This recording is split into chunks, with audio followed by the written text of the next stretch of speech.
My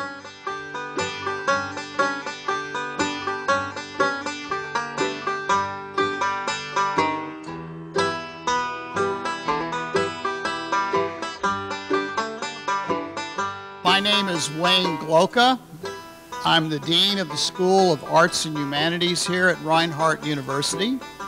And on behalf of the students and faculty of my school, and on behalf of the whole Reinhardt University family, I welcome you to this wonderful exploration of gold and mining and religion and settlement and all the wonderful wild things that make up early 19th century America.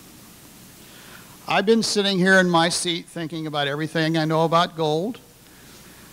The first thing that came into my head was something I learned from a cartoon. There's gold in them thar hills. And I Googled that and found that actually the person in Dahlonega did not say that, but he was misquoted. So I said I won't mention that. And then I began thinking of the great theologian Augustine of Hippo, who died with vandals surrounding his city of Hippo, and who once remarked that the love of God, or the motion of the soul toward God, is called caritas, and the motion of the soul away from God is called cupiditas. And to love something for the divine spark in it is to move the soul toward God. To love another human being just for him or herself is like love of animal for animal, and that love for something below you like gold is love of the devil and motion of the soul toward devil. And all of his followers decorated Bibles with gold, churches with gold, governments cover their domes with gold, and gold can now be bought from a worn-out actor on television who will sell you a genuine certificate that lets you know that there is gold behind the piece of paper that you own. Well, welcome. This sounds like it's going to be great fun. This symposium, Intertwining Gold, Religion, and Education in Northern Georgia, is made possible by the tireless work of Professor Ken Wheeler, Professor Phil Unger, with lots of help from the Georgia Humanities Council and the National Endowment for the Humanities, with appropriations from the Georgia General Assembly. Without further ado, and further philosophizing on my part, we'll get on with it. Our first speaker is Dr. Ken Wheeler. He's going to talk to us. The title of his talk is Waleska's Epicenter, Gold-Seeking Methodists and the Development of Emory, Reinhardt, and Young Harris Colleges. I have listened to Dr. Wheeler talk for hours and hours and hours, as my office used to be across the hall from where he gave his talks on American history. I know more about Jimmy Carter than I thought I ever would.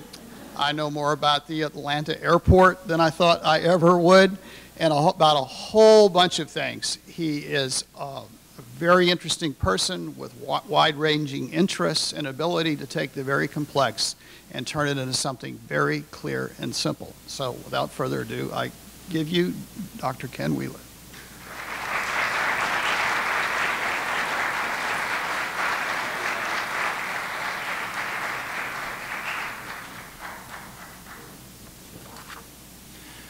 Good day, welcome. I'm so glad you're all here. The talk that I'm going to give today comes out of years of research and thinking, and a lot of that has been done with Reinhardt graduate Richard Wright, who's here with us. And I'm grateful for that collaboration that we've had together, which is ongoing. I'm also grateful today to a student, Leslie Ratchford, and Ms. Ratchford has put together my slides for this talk. And after I'm done, I'll be happy to take your questions, and we can have a few questions and answers, and then Professor Unger is going to give us a few instructions, right, before we depart. All right. So let me just be really clear right at the start, the thesis of my talk today. I'm going to argue that the development of Methodist higher education in northern Georgia was connected to the Southern Gold Rush and ongoing gold mining from the 1830s through the rest of the century. And the people I'm going to discuss were located in Cherokee County, the county we are in, particularly in Waleska. And that connection to the gold rush isn't just trivial or coincidental. The connection gives us clues to a larger outlook these people had that privileged education for non-elites as part of a vision of a developed Georgia that would include towns and cities, transportation, mining, manufacturing, and industry. And that vision contrasts strikingly with the planter class of Georgia, which thought mostly in terms of education for elites, and to a great extent envisioned a cotton kingdom in the future. And I hope that my examination of the motivations and the visions of Ignatius Few, Samuel Candler, Augustus Reinhardt, and various sharps will help us understand the schools that they built and sustained: Emory, Reinhardt, and Young Harris colleges. And I hope that we can see some of the interconnections among these schools. The first thing we need to remember is that the Southern Gold Rush that began in the late 1820s was a huge event. And today, like most people, we sort of think of Sutter's Mill and the miner 49ers who went to California in the gold rush that began in 1848. But 20 years earlier, the Southern Gold Rush was the largest gold rush by far in all of American history. Thousands of people descended on Cherokee lands here in northern Georgia to extract wealth from the ground. Years before the Trail of Tears in 1838, when the Cherokee Indians were rounded up and expelled from Georgia, the state of Georgia was already giving out land in the Cherokee Nation once the federal government had passed the Indian Removal Act of 1830. And in that free-for-all that ensued, Cherokee Indians and white invaders panned for gold. They altered the course of streams. They dug holes and mine shafts in the hills. Dahlonega was a center of this activity, but the gold region was a belt that ran from northeastern Georgia, Habersham County, southwestern into Hall and Lumpkin counties, to Cherokee County, right here, mostly just south of the Etowah River, and then on to Allatoona, Villa Rica, and on into eastern Alabama. And Cherokee County had some of the most productive and valuable mines in Georgia, including the Franklin and Pasco mines in the northeastern part of the county, and the Sixes gold mine, where Little River runs into the Etowah. Some of you certainly know Sixes Road, which leads or led to Sixes. And very early on in that first onslaught of white settlers came three men: Ignatius Few, Samuel Candler, and Lewis Reinhardt. Ignatius Few was from a prominent family. His ancestor, William Few, had represented Georgia at the Constitutional Convention in Philadelphia in 1787, and Ignatius was no slouch either. He was born in Georgia, graduated from Princeton, was ordained as a Methodist minister, and by 1833, he came to Canton. And what Few was doing in Cherokee County when he first arrives here is a little bit of a mystery. He may have opened up a school for girls in Canton in 1833. He had been married in the 1810s, but he may also have married a part Cherokee woman, Susie Ragsdale. They show up as married and owning property on Shoal Creek in 1836. And Shoal Creek, if you leave Reinhardt and take a right and just go down to the bottom of the hill, that creek right down there is Shoal Creek, and it runs southward down to the Etowah River. So somewhere there along Shoal Creek, we see an Ignatius Few showing up with his wife, Sally Ragsdale, and I mean, how many Ignatius Fews do you run into?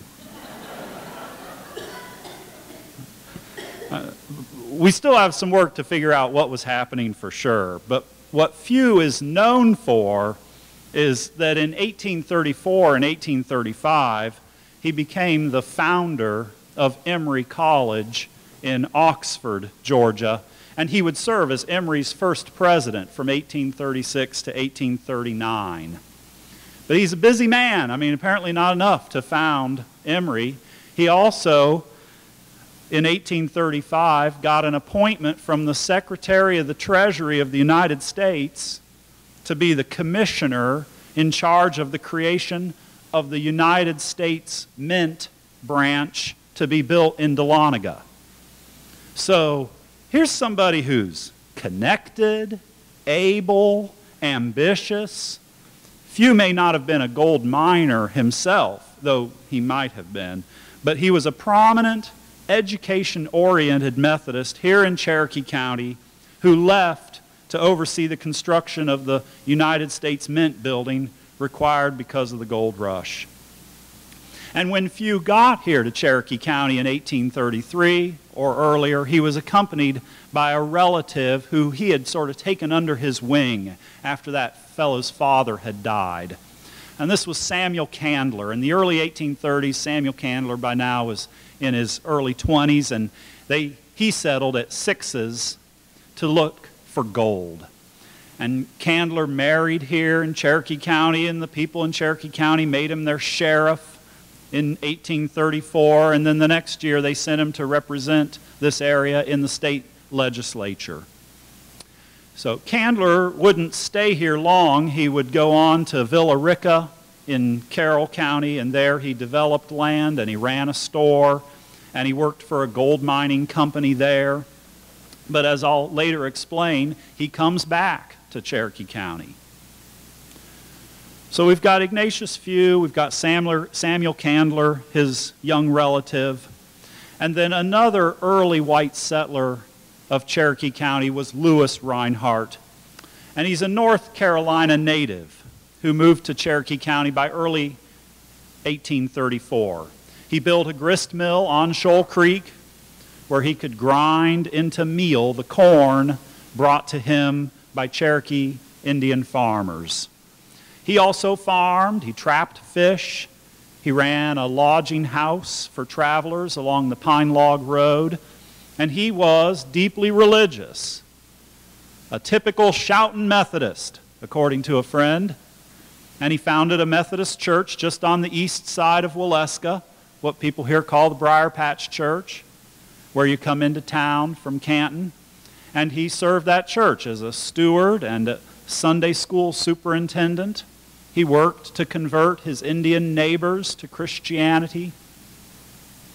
And Reinhardt was an ethnic German, and other ethnic Germans soon settled in the area, including the Klein, Rhine, and Kegel families. And a little further away along the Etowah River were other families that were part of that same German-American diaspora from Lincoln County, North Carolina, particularly the iron-making Stroops, which some of you in the audience will recognize. Last year's History Symposium was largely about the Stroops and their iron furnaces, and the Reinhardt family had been part of that same contingent back in North Carolina. And so here come all these German Americans out of western North Carolina, sort of northwest of Charlotte, that's Lincoln County, and they all come down into this area. Down along the Etowah, the Stroops are making iron. Here in Waleska, Lewis Reinhardt and the Rhines are up here. And then in the 1850s, later on, another 3 German Americans move into the area. They're brothers, the Sharps. And they settled near the Reinhardts in 1853. And at the crossroads that would become the town of Waleska, which of course we mark with the 4-way stop and the flashing red light, right? They built a store, and there they ran a cotton gin and a tobacco factory. And one brother, John Sharp, he spent his first 2 years here teaching school, and then he ran the store and he served as postmaster in Waleska. The Civil War comes in the 1860s, and John Sharp advanced to lieutenant colonel in the ranks of the Confederacy. Lewis Reinhardt had 3 of his sons off to war. Only one returned alive, and that was Augustus Reinhardt. He started as a private, 19 years old. He became a lieutenant, eventually captain. And in Mississippi in 1863, Reinhardt sustained a gunshot through his left knee during the Battle of Baker's Creek. He recovered, though he would limp for the rest of his life. And in January of 1864, Reinhardt resigned his commission. You know, if you're an enlisted man, you can't do that. But officers, right, you can leave. And the war was over for him. And it would be difficult, I think, to overemphasize just how sobering and discouraging life in this area was for many people during those years immediately following the defeat of the Confederacy. A few illustrations, though, I think might give us a glimpse into that world.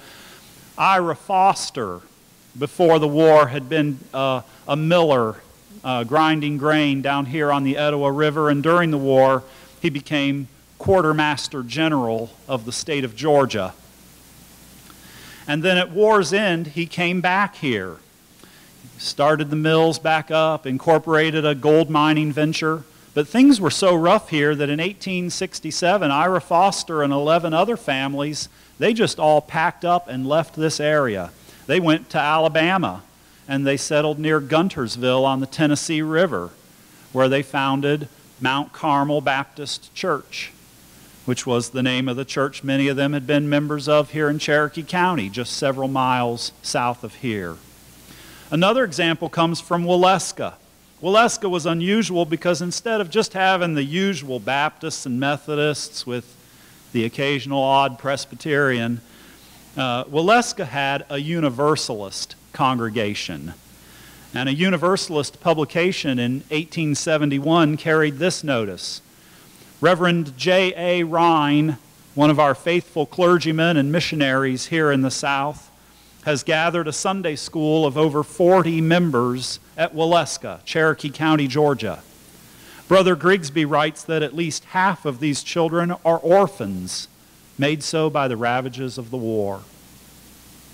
And so you just start to think about that. Not just one family leaving, but whole groups of families deciding that hey, you can't make it here, and just up and pack up and go. Or a minister who has a Sunday school of 40 children, and half of them haven't got parents. Still, there were apparently some opportunities to make money, and who was mining the Sixes gold mine after the Civil War? None other than Samuel Candler, returned from the Villa Rica area. Decades later, his son, the Methodist bishop, Warren Candler, brother to Asa Candler of Coca-Cola fame, visited Canton, and Warren Candler reminisced about growing up in Cherokee County while his father was mining the gold at Sixes. Well, after the Civil War ended, Augustus Reinhardt, Lewis Reinhardt's surviving son, he too didn't stick around here, but he moved to Atlanta, where he appeared in the city directory in 1867 as a law student. And by 1870, he was in practice for himself in Atlanta. But he hadn't forgotten about Cherokee County. Up here, one of the major mines, the Pasco Mine in the northeastern part of the county, it went bankrupt. And so the property was being sold at the sheriff's auction. And so in March 1870, Augustus Reinhardt and his partner, they bought the Pasco Mining Company, land lots, and in the words of the deed, all the mineral in said land, together with all the machinery and manufacturing interest, also the engine thereon used in operating for gold. Their gold mine purchase cost them a grand total of $710.50. 1 week later, Reinhardt and his partner sold 1/3 of the mineral rights to the property for $10,000. $710.50 1 week later turned into $10,000. All right, right? So, okay, so in Augustus Reinhardt, he's got a place to invest his share of the profits. Atlanta may have burned during the Civil War, but by 1870, by all accounts, one could not tell that such a thing had ever happened. During the late 1860s, buildings went up. The state capitol moved to Atlanta from Milledgeville. A bustle of energy and optimism about the future pervaded the place. Atlanta's location in the South as a railroad hub with no competing nearby cities, it augured a future of prosperity and opportunity, and Augustus Reinhardt sought to make the most of his chances. In Atlanta, he busily established himself as a respectable person, part of the business and professional class that was coming to prominence in that city. By 1877, the Reinhardts, Augustus and his wife Lucy, they joined First Methodist Church. The church itself was a beautiful building of Gothic architecture, stained glass windows. It stood on Peachtree Street, already the premier street in Atlanta, and First Methodist served wealthy Atlantans who lived near the downtown, and it was the church of choice for prominent and powerful Atlanta Methodists. Georgia Governor Alfred Colquitt was a member. So was Henry Grady, the editor of the Atlanta Constitution. So was Benjamin Hill, congressman and senator. First Methodist also became the home church of the Candler family. So Reinhardt was sticking with the denominational commitment of his youth, but there was a great gulf between the country Methodism of Lewis Reinhardt and the wealthy upper-class religion of First Methodist Church. Now, at First Methodist Church, Augustus Reinhardt's membership was no mere formality. To the contrary, Reinhardt lived a life of religious intensity, much as his father had. He attended church multiple times on Sunday. He taught a Sunday school class. He often went to prayer meeting on Wednesday evenings. He fasted most Friday mornings.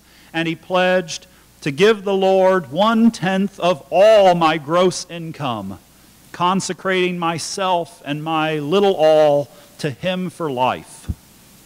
He found sustenance in his piety from his wife, with whom he prayed and read the Bible daily, so that they read the entire Bible during the course of 1 year. And the best evidence we have of sort of the mind and character of Reinhardt during that period comes from a diary that he kept from 1878 to 1880. He evidently kept the diary as a form of spiritual discipline. And the entries show that Reinhardt loved his wife Lucy, his only confidential and true earthly friend. Lucy was not a healthy woman. Late in life, she wrote in a letter that for over 30 years she'd been a great sufferer from bladder trouble and rheumatism. The couple had no children, and Reinhardt confided that Lucy had a nervous temperament, such that he could not unburden all of his worries and cares to her. Lucy also, Reinhardt wrote, censured him for moodiness and a lack of sympathy. Her evaluation may have been on target. Reinhardt pledged in his diary to control my temper at all hazards. A year later he wrote, I'm trying to free myself of my quick temper. And even when he controlled his temper, he seems to have been a bit severe. His least favorite time of the year was October, which is when the fair was held in Atlanta, which brought horse racing and gambling. He once criticized himself for having indulged somewhat this afternoon in levity, which led him to endeavor to whip this evil hereafter by the help of God. And on another occasion he wrote that he permitted myself to be ushered into some idle talk, which I must not allow hereafter. The great plague that tried Reinhardt's temper appears to have been his anxiety about debt, a constant theme in his diary, and one tied to his spiritual health.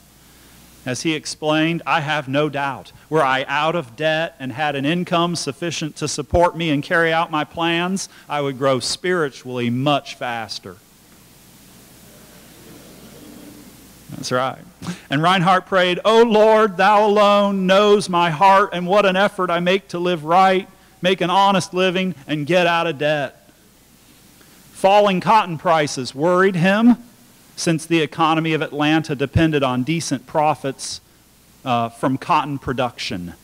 And in November 1879, he wrote, I have property. Could I sell at its value today to pay me out of debt and have at least $15,000 left? So Reinhardt clearly had invested a great deal in Atlanta property, but he felt very insecure about whether he would realize his profits. And so, perhaps spurred by his worries, Reinhardt defended his interests aggressively. In 1881, Reinhardt and two other investors purchased a block of land in Atlanta from the Cotton States Life Insurance Company. The company officials, they'd agreed to the sale, but then they decided maybe they'd sold the property for too little, and they refused to take the money with the intention of stopping the sale. Reinhardt and his partners, in one night, erected a small house and placed a tenant in it. And as a result, because the purchasers had taken possession of the land, the Cotton States Company had to follow through on the sale. I don't know what it was like living in that house, but Reinhardt was also among a great number of men who formed the Gate City Street Railroad Company. And this company proposed to build and run trolley lines in Atlanta. Reinhardt was elected a director, as were a handful of other men who formed an interesting and eclectic group. One director was a native of Belgium who came to Atlanta in 1860, despite speaking no English, and got himself appointed consul to Atlanta.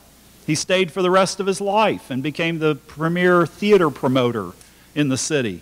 Another director was a Catholic born in Ireland. Yet another director was born in New York State, and he fought for the Union in the Civil War before he moved to Atlanta. I think they had a word for people like that.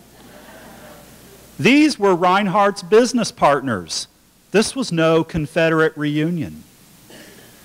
And this was a time before electrification of trolley lines. So the Gate City Company operated trolley cars pulled by mules along tracks that were set into the city streets.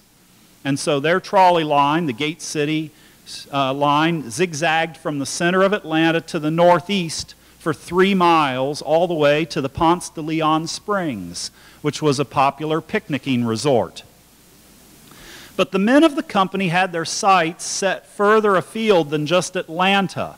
In 1881, Reinhardt joined in the incorporation of the Kingston, Waleska, and Gainesville Railroad, a proposed railroad that would run across a substantial portion of the northern part of the state, and it would link to the Western and Atlantic Railroad, the major trunk line that connected Atlanta and coastal Georgia with Chattanooga, Cincinnati, and the whole Ohio River.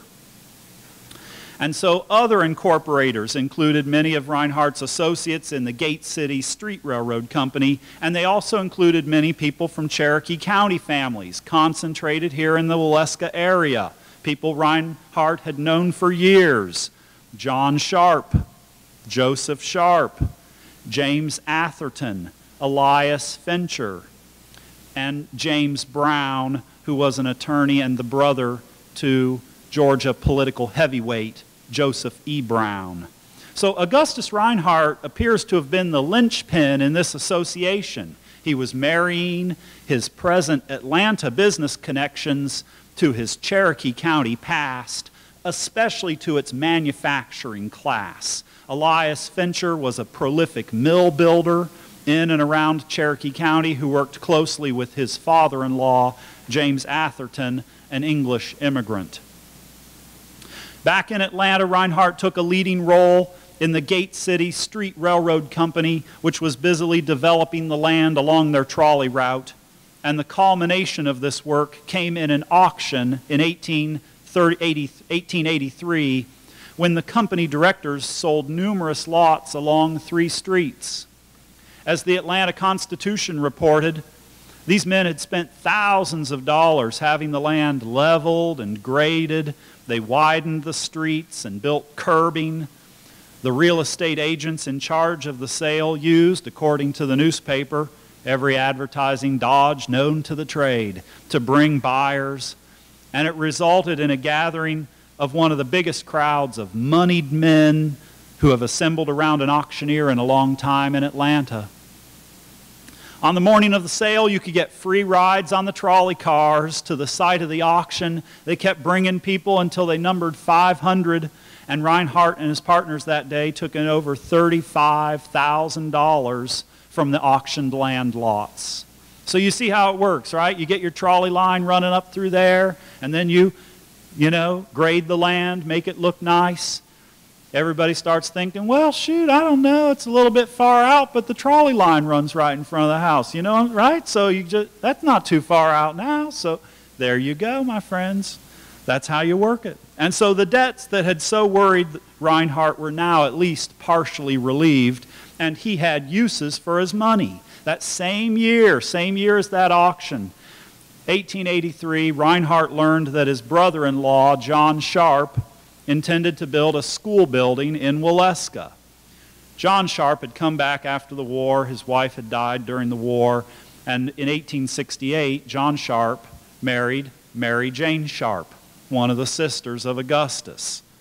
And this linked these two families.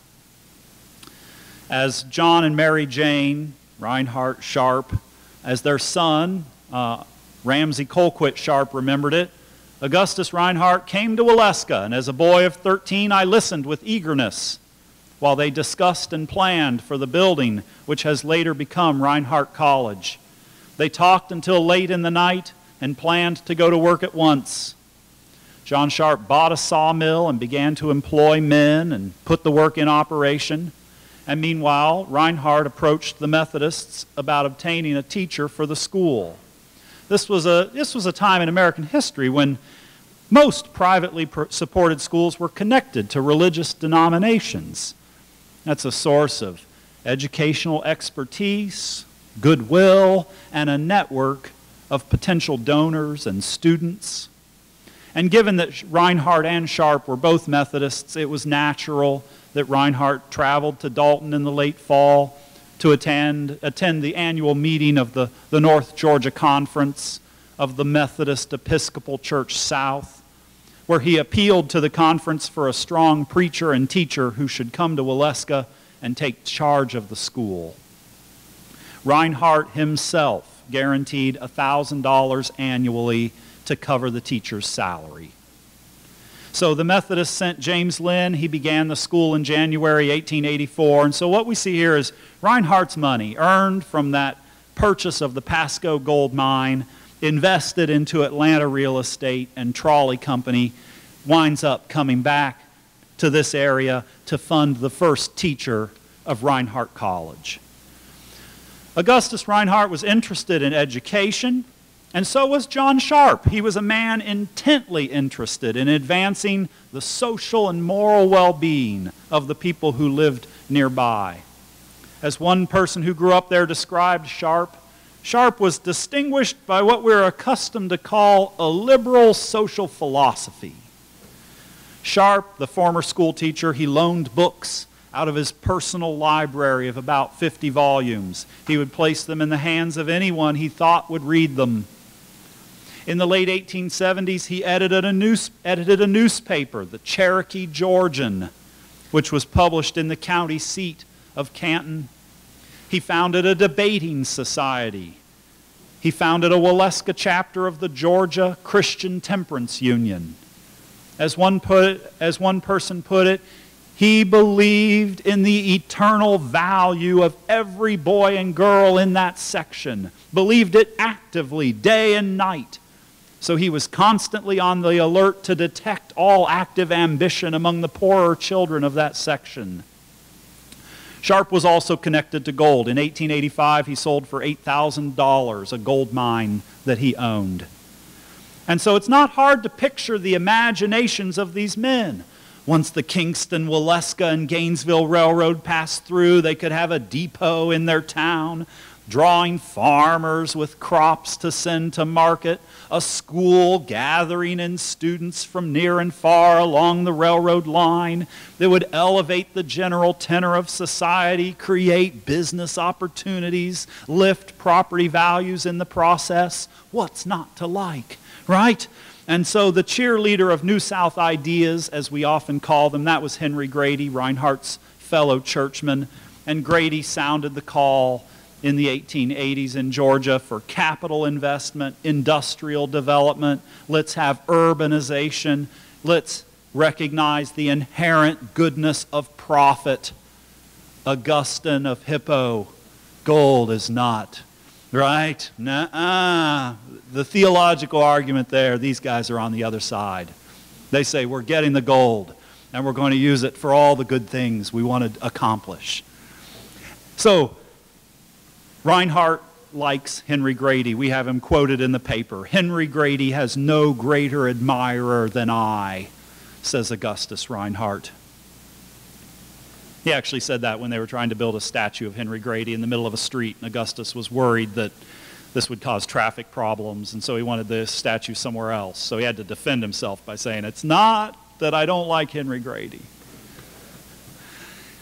In 1889, the backers of the Kingston, Waleska, and Gainesville Railroad, which was not yet built, gained an amendment to their charter. It would allow for further expansion of the railroad beyond Gainesville towards Savannah. Think about it. And also in 1889, that same year, Waleska incorporated as a town.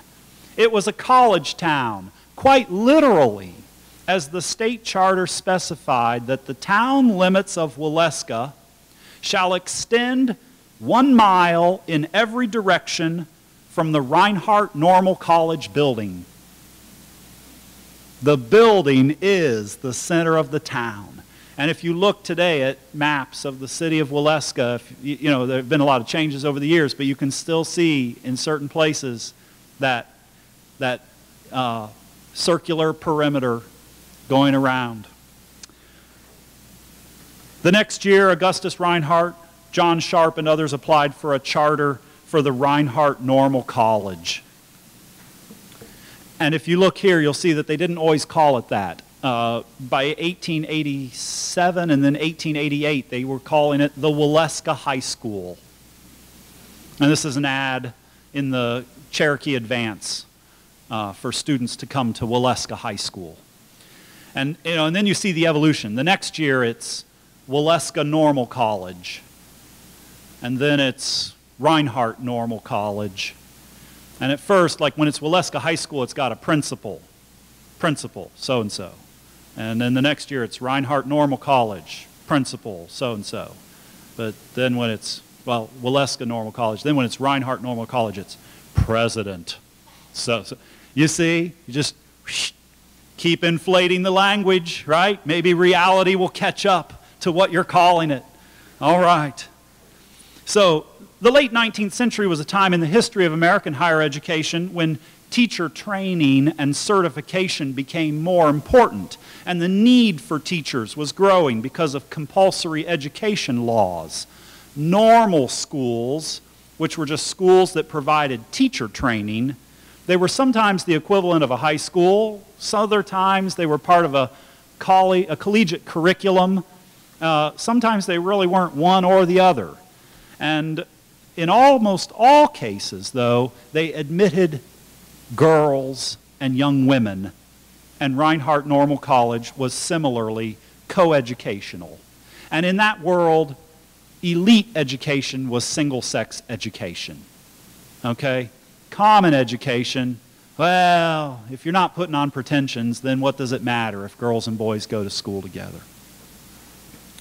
Beyond the standard curriculum, the college offered courses in pedagogy and orthography, that's handwriting, right?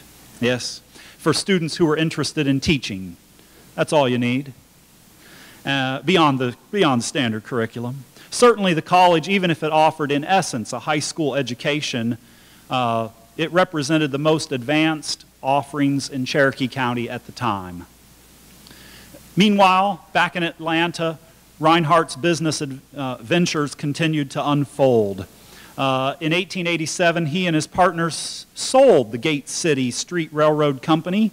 It had that 3 miles of track, had 7 cars, it had 35 mules, and they sold it for tens of thousands of dollars in cash. Reinhardt continued to practice law and purchase real estate. And in 1878 and 1884, he purchased various Cherokee County land lots that he bought for $125. A few years later, they optioned off some of these land lot mineral rights for $4,000. So he's still, you know, buy cheap and sell dear. Even better, in 1880, Reinhardt bought 50 acres of land just outside the city limits of Atlanta, 50 acres for just over $2,000. 10 years later, it was worth $40,000. So he's no dummy. And in 1889, Reinhardt won a 3-year term to the Board of Aldermen for the city of Atlanta. The Aldermanic Board, it met bi-monthly, and it managed Atlanta's growth. The minutes of their meetings show that they built curbing, sidewalks, sewers, retaining walls, street lights.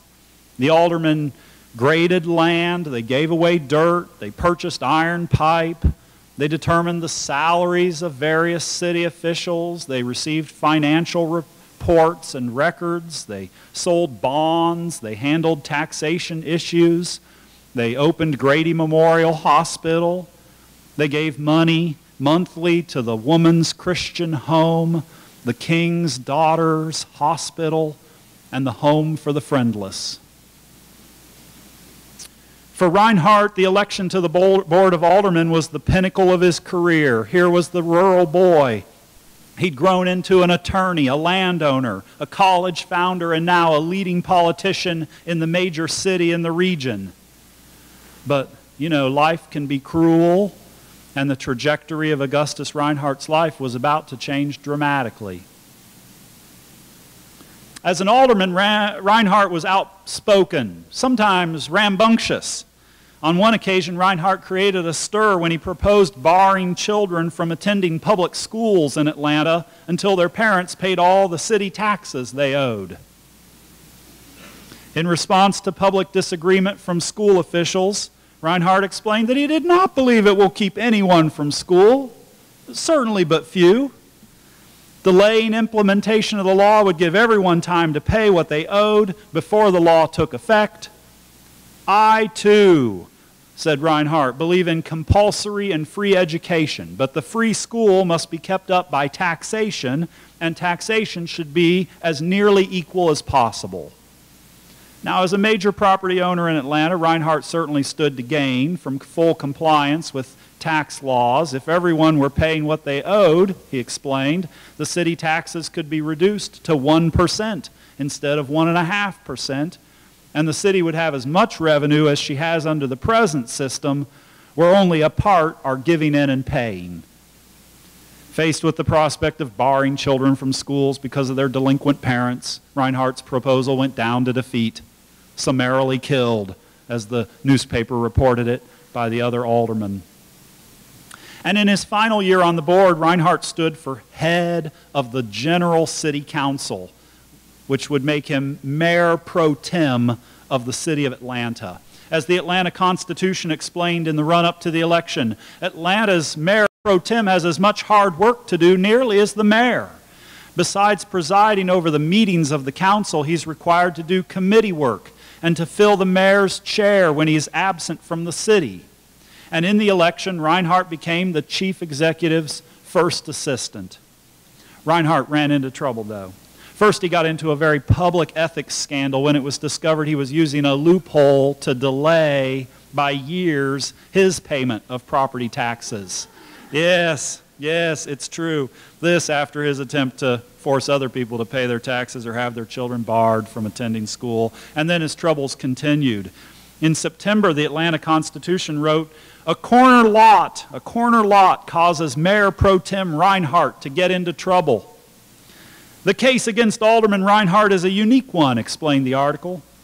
Ed Kahn owned a lot on a block where his property was surrounded on all sides except the street by lots owned by Reinhardt. The street itself was like 3 or 4 feet higher than the lots, and Reinhardt filled in all of his lots to the level of the street. The newspaper said Mr. Kahn's lot looked mighty lonesome way down there by itself, with Mr. Reinhardt's lots looking down on it. Everybody who went by looked down on the lowland lot of Mr. Kahn and sympathized with it. Well, insult apparently turned to injury when the rain poured down, and the misfortunes of the lonely lot were emphasized as rainwater poured into Mr. Kahn's lot and stayed there. It was pinned up and couldn't flow away. It was very sad indeed. What could be more pitiful than a vacant lot being made a reservoir for water from off an arrogant corner lot? You know, a corner lot can't really be arrogant. Its owner can be, though. And I think not everybody liked Augustus Reinhardt. At the end of 1892, Augustus Reinhardt's term on the board of aldermen ended, and the next year, 1893, the economy crashed nationwide, and Reinhardt lost his wealth in the wreckage. This was a time of record low cotton prices, terrible unemployment, and for this man of over 50 years of age who'd spent so much of his life worrying about debt as he built his personal fortune, it must have been devastating to watch as property values fell and he had to sell property at far less than it had been worth in order to pay taxes or take care of other obligations. And Reinhardt's financial troubles were rough, and they apparently cascaded into another area of his life. In 1894, authorities arrested Reinhardt for fighting after he beat up a grocery delivery boy who Reinhardt described as impudent and sassy. In earlier years, Reinhardt's appearances in the newspaper gave every impression that this was someone in control, but his abuse of a delivery boy shows that Reinhardt had lost more than his wealth in the crash of 1893. He was losing self-control. He was losing good sense. He was losing a name for himself that he had spent decades acquiring. Being arrested and fined, later reading the account of his court appearance in the newspaper, it just had to be a deeply embarrassing and shameful experience, even for a man as sure of the righteousness of his actions as Reinhardt normally was. In the middle and late 1890s, Reinhardt kept practicing law, but his business wasn't enough to forestall significant changes. He either took in boarders or had to rent or sell his beautiful home. Beginning in 1897, the state of Georgia awarded him an annual $50 pension as an invalid soldier. By 1900, he was the proprietor of an Atlanta hotel, Hotel Central, living in a rented house. But he had to close his hotel in 1901 when the city built a viaduct, and Reinhardt sued for damages. From the time his term as alderman ended and the crash of 1893 laid Reinhardt low, it had been one disaster after another. The newspaper stopped talking about him, except when he got arrested. Plans he made didn't work out. The anticipated railroad across northern Georgia never materialized. Atlanta may have used up Augustus Reinhardt, but Waleska still had a role for him. Reinhardt Normal College had done well for itself in the 1880s and 1890s. Enrollments grew, buildings went up. In 1891, the students organized into the Henry W. Grady Debating Club, which soon became 4 literary societies, 2 for boys and 2 for girls. That same decade, the college required all boys to participate in military drill. And at commencement, they performed mock battles, complete with female nurses who tended the injured. These events were multi-day affairs that stopped other activities in the area. The Universalist congregation in Waleska had to cancel their evening service one day because of a 6-hour exhibition at Reinhardt that began at 3 o'clock in the afternoon. The traveling Universalist preacher who attended the exhibition said there was no end to the program. It was all speaking and dialogues, and one followed the other at such a rate that the 50 pupils were being transformed into all kinds of characters. The people who ran the school were interested in education of both boys and girls, especially for people in the extended Reinhardt and Sharp families. Multiple Sharps served on the board of trustees of Reinhardt College, and of the first 45 graduates, fully 1/3, 15 had the last name of Sharp or Blanton. Another of Reinhardt's sisters had married a Blanton. So these were all nieces and nephews or, extended Sharp relatives. So it was they talk about the Reinhardt family. This really was a family, And two of those Sharp graduates of Reinhardt were first cousins. They'd both been born in Waleska. Joseph Astor Sharp, class of 1888. Ramsey Colquitt Sharp, or R.C. Sharp, class of 1890. Joseph Sharp graduated from here. He went to Emory 2 years later, graduated from Emory College, right? Ignatius Few's old school. R.C. Sharp, same path 2 years later. And Joseph Sharp came back here and he married a Reinhardt College instructor, Ella Galt Standard. And they moved to Bartow County, where Joseph taught school for a few years before he became the president of a nearby Methodist college, Fairmount College. Ella also taught at the school. And in 1899, the Sharps accepted a call to come to Young Harris College with Joseph as its president, Ella serving as matron, manager of the housing for students. And Young Harris College, though further in the mountains than Reinhardt, was a similar school, sponsored by the Methodists. R.C. Sharp, the cousin, joined the faculty of Reinhardt in the 1890s, and he became president in 1901, and thus first cousins were the heads of these two schools. They kept in touch. In 1913, the Cherokee County newspaper said, R.C. Sharp, president of Reinhardt College, passed through Canton this week en route to Young Harris, where he's spending the week. And then these fellows, it's like they planned their presidencies in tandem. In 1916, both Sharps resigned their positions. R.C. Sharp had health issues. Joseph apparently got tired of certain hassles at Young Harris. But in 1922, both men returned to their respective presidencies. What's the likelihood that two college presidents, cousins, would resign the same year and then resume their presidencies the same year 6 years later? Clearly, they talked to each other about their health, their careers, the vibrancy and mission of the schools they served. And R.C. Sharp, he stayed on after he came back in 1922. He stayed on for 5 more years before he became superintendent of the Cherokee County schools. Joseph Sharp stayed at Young Harris until his death in March 1930, whereupon his widow, Ella Sharp, the former Reinhardt College instructor, became president of Young Harris in an interim capacity for the duration of the academic year.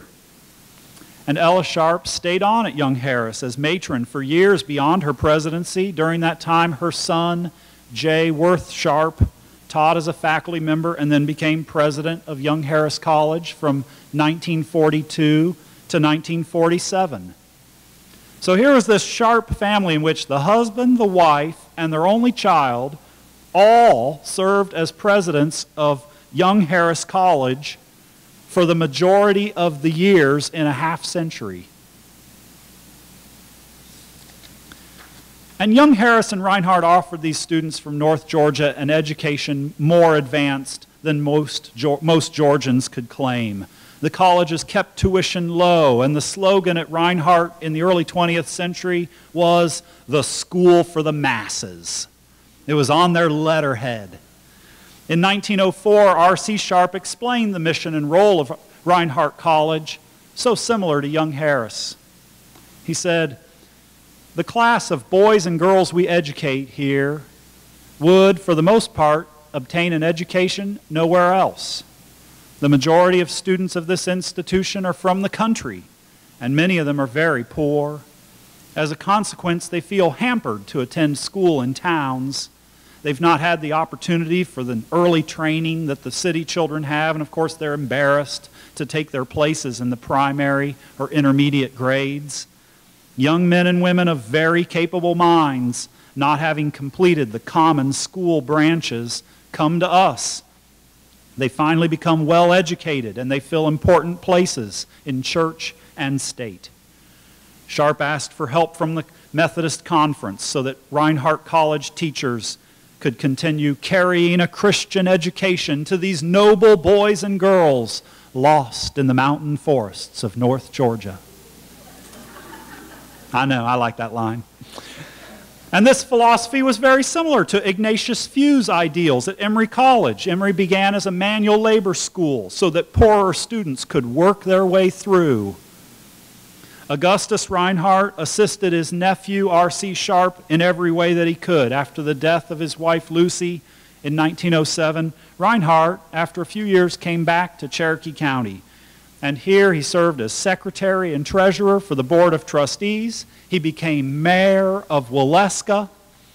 And as he created support in Atlanta for Reinhardt College, he got a former mayor of Atlanta, William Hemphill, to create a $1,500 loan fund for female students. A 1909 newspaper article on Reinhardt College described a new building and explained, "The simple fittings are all gifts of friends of education, most of them Atlanta businessmen." My conclusions begin with the observation that northern Georgia, during the Southern Gold Rush of the 1830s, it attracted people who were interested in natural resource extraction, land speculation and development, and they were interested in education. That same philosophy after the Civil War is illustrated in the figure of Augustus Reinhardt, as he invested in the Pasco Mine in this county and dedicated most of his working life to the development of Atlanta through law, real estate, the trolley company, public service on the board of aldermen. There was no pining for the days of the leisured planter, and Augustus Reinhardt didn't prefer ex-Confederates as business partners. He had not only resigned from the Confederate Army before the war was over, after the war he never reminisced about the war. He just collected his law and business partners, including the foreign-born and the former Union soldier. And instead of nursing a lost cause agenda, Augustus Reinhardt and John Sharp applied a powerful, action-oriented Christianity to the social needs that they saw around them, especially the need for schools that would educate children, many of them their own children and nieces and nephews, and help them make decent lives in a rapidly urbanizing and developing Georgia.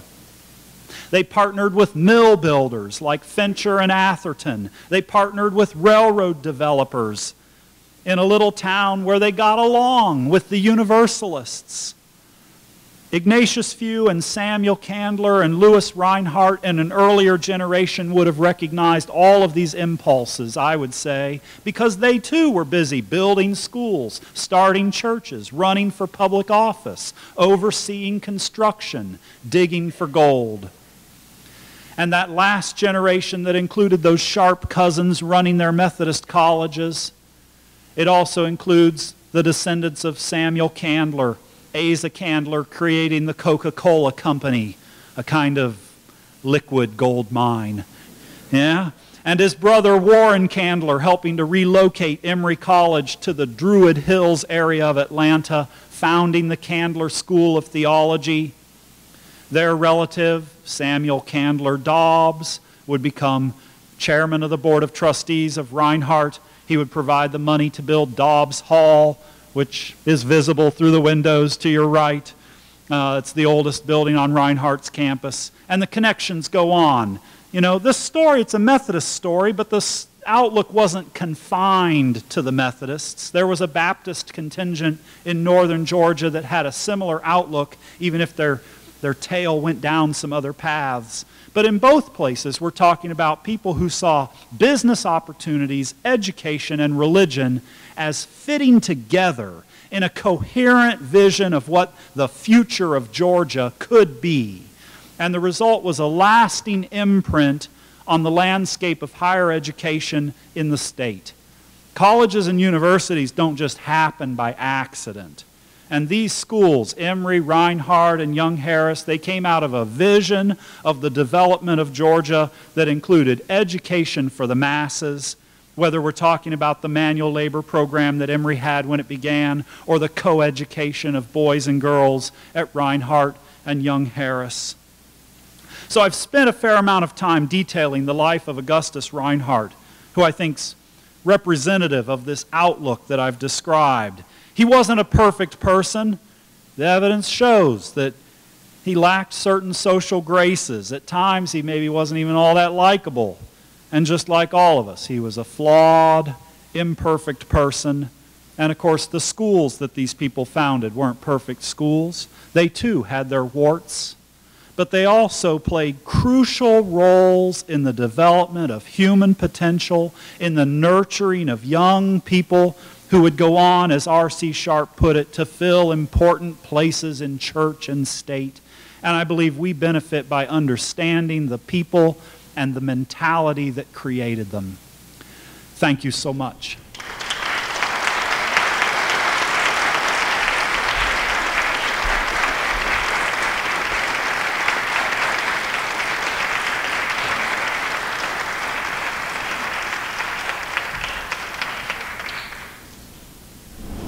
If you have questions, I'd be happy to receive them. And I think I can speak out loud, I can hear them, and I'll probably just repeat your questions so everyone can be sure. Mr. Audio?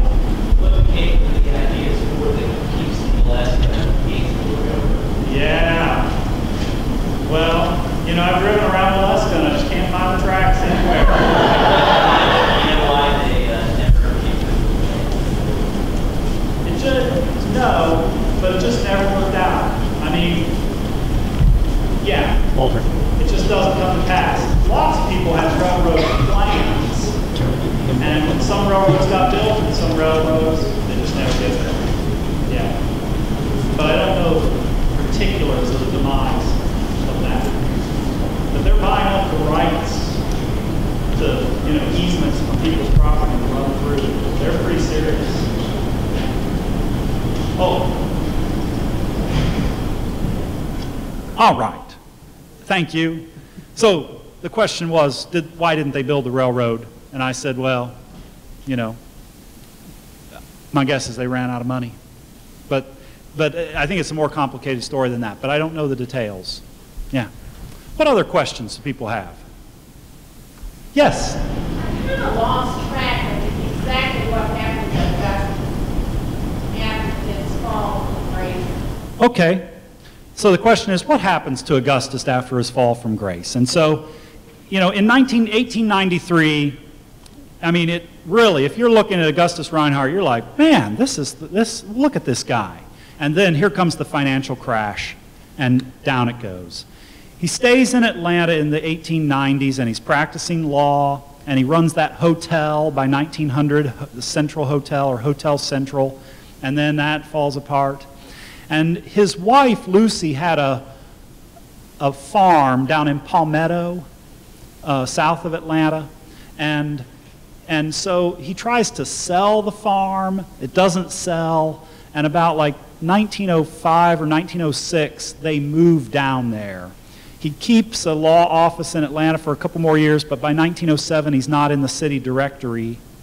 And in 1907, his wife dies. And so they had kind of it had been pretty vacant, it looks like, and laying fallow for a long time. They lumbered the land to a certain extent, and then I think he sold that off because by 1910 he's living, he's not even the head of household, he's just living with a couple of Sharp nephews in Atlanta. They've taken him in. one is named after him, Augustus M. Sharp. Yeah. And then sometime in the 1910s, he comes back to Cherokee County. And, you know, they say you can't go home again, but apparently Augustus Reinhardt went home. And he had a niece, Fredonia Blanton, who taught here for decades. And she was unmarried, and he bought a house, and she lived in his house and was was a nurse to him in his declining years. And he, gets elected mayor of Waleska. So he just, instead of being the failed fish in the big pond, he comes back to the little pond, and he becomes this sort of respected, grandfatherly figure, and he has the good sense to die on convocation weekend, on commencement weekend in 1923. And so, what a way to go. Well done. Yeah. So that's that's his story. Yes, ma'am. No.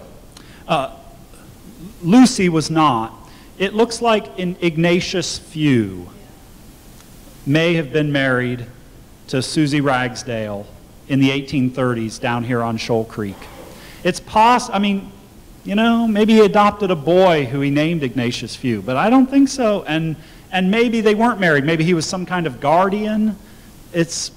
But literally, they're married. So I don't know what to say. I mean, you won't find that in the history of Emory University, and we can't find Susie Ragsdale anywhere else. She's related to other Ragsdales around here who were wealthy and prominent Cherokees. And so we're just not sure, and we're not sure what happened to his first wife. I've just sort of glanced around, and pretty much I don't know. So I don't know if she's still there, or if, no, I don't even want to speculate. Yes, ma'am.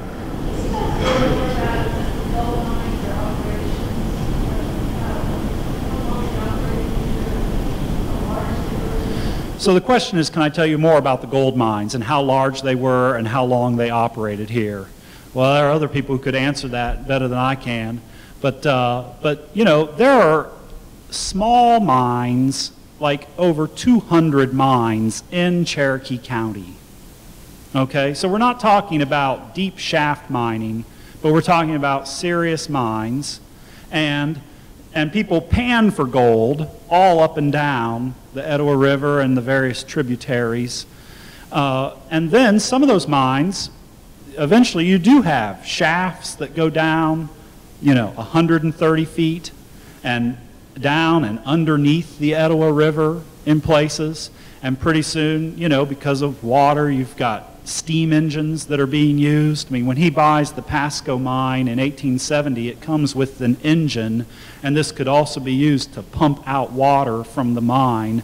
And that mining goes on. It's there in the 1890s. It's there at the very beginning of the 20th century. And the demise comes when there's a cave-in at the Pasco and Franklin mines, by then called the Creighton Mine. And fortunately, it was lunchtime, and the workers were out of the shaft eating their lunch, and no one was killed. But with a huge gush, the Etowah River just filled up that mine, and that was the end of it there. But you can still find, there are people around here who still pan for gold, right? Amateur gold panners, and so you can find that. And of course, in the 1890s, when Rosa Pendleton Childs taught here, and she wrote a novel based on this area called Down Among the Crackers. And in her work, she said that the people weren't terribly ambitious around here, but when they wanted to buy something in town, they would just go out and pan for gold until they got enough specks and gold dust to get what they wanted. So, I don't know if that was happening right here in Waleska, but it was, that was in the air in the 1890s and informed her writing. Yes, sir. So I heard you draw kind of a line from gold, wealth of gold, to kind of alter the economic driver to Atlantis growth and all that, to the cotton source of wealth. And I was wondering where timber comes in.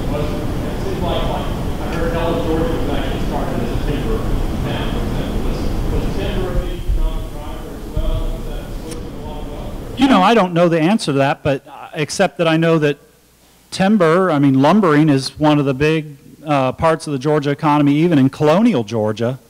And, we know if we look around Georgia, isn't Georgia like more forested today? isn't it like 70% forest in the state today, and in 1915 it was like 20 or 25%? Right, it's going back to the continent and crashed in a lot of That's exactly right. That's right. And a lot of it's tree farms, so it's some of it is managed forests in that way, or agriculturally based timber production. But clearly people have been cutting down trees in Georgia for a long time and getting money from it. I would. Yeah.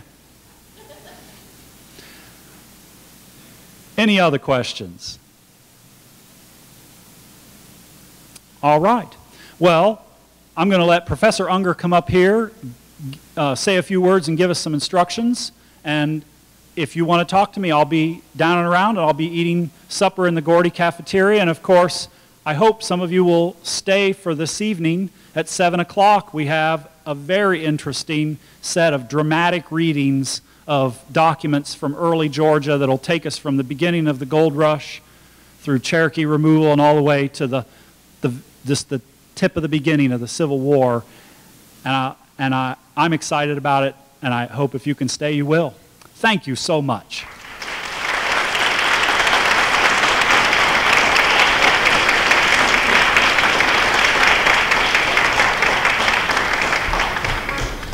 Thank you, Ken, and thank you all of you who have come and attended this evening, this afternoon.